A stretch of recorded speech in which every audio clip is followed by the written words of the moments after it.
राहुल गांधी जी पैदल यात्रा करते रहें, वो राज्य राज्य गांव गांव घूमते रहे। राहुल गांधी जी पैदल यात्रा करेंगे, यहाँ मोदी जी शपथ पे शपथ लेंगे। जब कुछ होता है, मतलब मणिपुर में कुछ हुआ तो वही एक क्राइम है ना। तुम राजस्थान पे बोलते हो, ना बिहार पे बोलते हो, ना बंगाल पे तुम्हारे मुंह से कुछ चू निकलती है। और वो ममता दीदी कहाँ गई?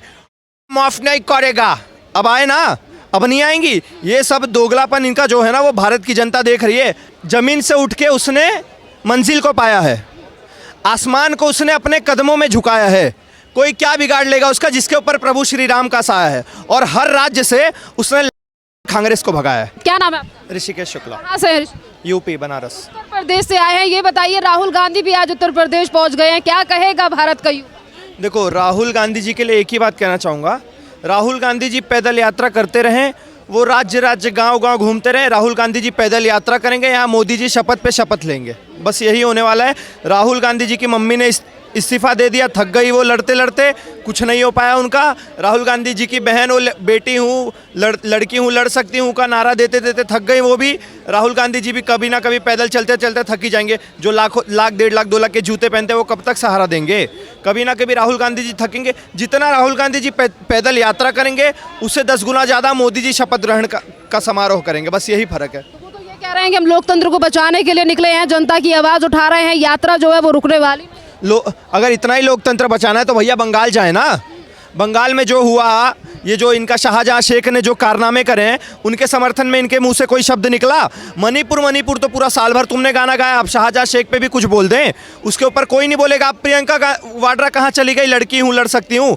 अब नहीं लड़ सकती। जब कुछ होता है, मतलब मणिपुर में कुछ हुआ तो वही एक क्राइम है ना। तुम राजस्थान पे बोलते हो, ना बिहार पे बोलते हो, ना बंगाल पे तुम्हारे मुँह से कुछ चू निकलती है। और वो ममता दीदी कहाँ गई? माफ नहीं करेगा। अब आए ना, अब नहीं आएंगी। ये सब दोगलापन इनका जो है ना, वो भारत की जनता देख रही है। आने तो 2024 में इनको चुनाव में वोट मांगने, इनका जो पंजा निशान है ना, उसी से भगाएंगे इनको। ये बताइए, आप तो बनारस से हैं और बनारस से ही ममता बनर्जी ने राहुल गांधी को चुनौती दी कि अगर गठबंधन का हिस्सा रहना है तो पहले बनारस से जाकर चुनाव लड़िए। तो क्या राहुल गांधी चुनाव लड़ेंगे तो क्या आसार? देखो, बनारस का ये हाल है ना मैडम, आज के टाइम की मैं आपको बात बता रहा हूँ। अगर महात्मा गांधी जी स्वयं आके लड़ते ना, महात्मा वैसे तो थे नहीं, सिर्फ बनाया गया, अगर वो स्वयं आके लड़ते ना, फिर भी उनको एक वोट नहीं देती वहाँ की जनता। इतनी ज़्यादा घृणा करते हैं इनसे लोग। सब भारत की जनता को, खासकर बनारस की जनता को मोदी जी से बहुत ज़्यादा स्नेह है, बहुत ज़्यादा प्रेम है। और खुल के प्रेम वो दिख भी रहा है चुनाव के द्वारा। तो भैया मोदी जी तो कहीं नहीं जाने वाले। आगे आने वाले 10, 20, 15 साल तक ये सिर्फ यात्रा करते रहेंगे। मोदी जी कहीं नहीं जा रहे, ना ही कहीं बीजेपी जा रही है। तो युवाओं के भविष्य को लेकर बात कर रहे हैं, क्योंकि मोदी सरकार ने अंधेरे में डाल दिया है युवाओं के। तो आप युवा हैं तो भरोसा नहीं करते कि वो कुछ ढंग का करेंगे मोदी जी? भैया कौन से युवा? राहुल गांधी जी कौन से? जिसको बैंगन और बर्गर के बीच का फर्क नहीं पता, वो आज हमें ज्ञान देंगे। वो हमें हमारे भारत के बारे में बताएंगे। मोदी जी के लिए 4 लाइन कहना चाहूँगा। वैसे मैं शायरी वारी लिखता नहीं हूँ, लेकिन 4 लाइन कहना चाहूँगा। जमीन से उठ के उसने मंजिल को पाया है, आसमान को उसने अपने कदमों में झुकाया है। कोई क्या बिगाड़ लेगा उसका, जिसके ऊपर प्रभु श्री राम का साया है। और हर राज्य से उसने कांग्रेस को भगाया है। कहाँ बची है? कहाँ 400 सीट हुआ करती थी, आज कहाँ 4 भी नहीं है। और आगे आने वाले 2024 चुनाव में शायद 0 से भी नीचे अगर कोई अंक हो तो की बात कर रही है। विपक्ष कह रहा है ईवीएम सेट कर लिया मोदी जी ने अभी से। अरे तो राहुल गांधी जी हार्वर्ड कैम्ब्रिज से पढ़े हैं ना, कर ले ईवीएम सेट। क्यों नहीं कर पा रहे हैं? राहुल गांधी जी किसका समर्थन करते हैं? हिंडनबर्ग के साथ अगर कुछ हो जाए तो उसके समर्थन में गाना गाएंगे।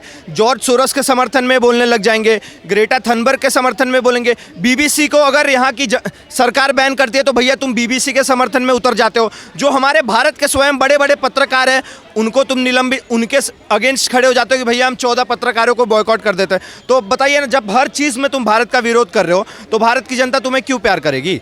और एक हमारा मोदी जी है, वो कहीं भी आप देख लो, सबसे पहले जाएंगे तो क्या बोलेंगे? जय श्री राम, भारत माता की जय, वंदे मातरम। राहुल गांधी जी से कभी आपने सुना है जय हिंद बोलते हुए?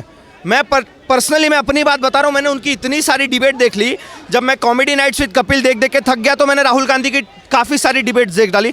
एक में भी ना मैंने इनके मुँह से जय श्री राम सुना, ना इनके मुँह से जय हिंद सुना, ना मैंने इनके मुंह से वंदे मातरम सुना। तो भैया तुम जब जय हिंद बोलने से कतरा रहे हो तो फिर हिंद के अंदर खड़े हो कि तुम वोट क्यों मांग रहे हो? क्या लग रहा है इस बार गठबंधन लोकसभा चुनाव तक जो है वो गठबंधन टिक पाएगा? जिस तरीके से कांग्रेस के तमाम नेता जो है वो कांग्रेस छोड़ के भारतीय जनता पार्टी का दामन थाम रहे हैं, और एक तरफ कहा जा रहा है कि देश में लोकतंत्र की हत्या हो जा रही है और युवाओं की बात नहीं सुन रही है सरकार, ना किसानों के पर ध्यान दे रही है। हाँ, हम तो बुजुर्ग हो चुके हैं। जब युवाओं की बात नहीं सुन रही तो हम बुजुर्ग हो चुके हैं। जिस तरीके से बीजेपी नारा लेके चल रही है ना अब की बार 400 पार, भैया उससे 10 गुना ज़्यादा तेजी से नारा चल रहा है। ईडी भी अपना नारा लेके चल रही है। केजरीवाल, सोरेन तो झांकी, अभी पूरा चिंदी अलायंस बाकी है। तो चिंदी अलायंस का भी काम होना बाकी है। वैसे भी 28-29 लोग थे, आज मेरे ख्याल से 8-9 लोग बचे हैं।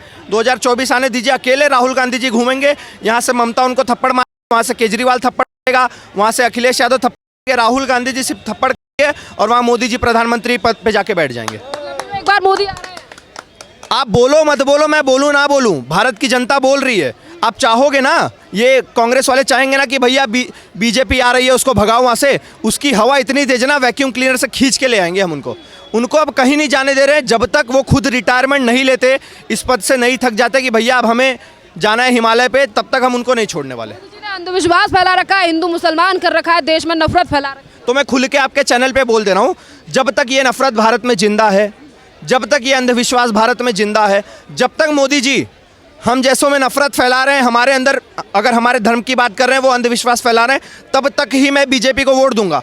जिस दिन मोदी जी ने साइंस की बात करनी छोड़ दी, आपके नज़रिए से अंधविश्वास को हटा दिया ना, उस दिन से मैं बीजेपी को पूछूंगा भी नहीं, बिल्कुल भी नहीं। विपक्ष पे भरोसा नहीं है। कहाँ है विपक्ष? विपक्ष ये मिस्टर इंडिया की घड़ी पहन के गायब हो चुका है। विपक्ष भारत में बचा ही नहीं है। पक्ष में भी मोदी है, विपक्ष में भी मोदी है। उनकी लड़ाई स्वयं उनसे, ये पिछली बार 303 सीट आई थी, अब उनकी लड़ाई उनसे कि भैया मुझे 400 तक कैसे लाना है। तो भैया गिनीज बुक में इनके ही नाम आने वाले, मोदी वर्सेस मोदी। विपक्ष मिस्टर इंडिया बन चुका है इस टाइम पे, बिल्कुल। जो खड़े हैं उनसे राय लेते हैं, फिर क्या माहौल है इस बार? इस बार तो मोदी जी आ रहे हैं जी 2000 आ रहे हैं। में। हाँ बिल्कुल, कितनी सीटों से इस बार? मोदी जी को देखो 400 का तो नारा चल ही रहा है, 370 बीजेपी और जो है एनडीए का मिला के 400, लेकिन 425 सीटें दें उनको। इतना ज़्यादा भरोसा क्यों है मोदी? 140 करोड़ जनता का विश्वास है मोदी जी के ऊपर। मोदी जी ने जन जन का विश्वास पाया है, सबका साथ, सबका विकास, सबका प्रयास, इसी नारे के साथ वो आगे बढ़े हैं। तो जब लोगों के जीवन में सरकार की नीतियों से परिवर्तन आए, उनके सारी संभावनाएं पूरी होने लगे, उनकी इच्छाएं पूरी होने लगे, तो जन का विश्वास जो है बढ़ता है सरकार के ऊपर। और सरकार ऐसी नीति निर्धारण जब करे कि देश में जो कांग्रेसी शासन में 60 वर्षों तक जो देश को लूटा गया, योजनाओं के नाम पे, सारे अपने खानदान के नाम पे योजनाएं बना ली इन्होंने, इंदिरा गांधी योजना, जवाहरलाल नेहरू योजना, राजीव गांधी योजना, लेकिन प्रधानमंत्री योजना कभी देखी आपने? वो मोदी जी के शासन में चल रही है, कभी अपना नाम नहीं करते। योजनाओं का लाभ लाभार्थी के सीधे खातों में जा रहा है, बैंक खातों में जा रहा है। आज किसान सम्मान निधि बैंकों से उनके खाते में जा रही है।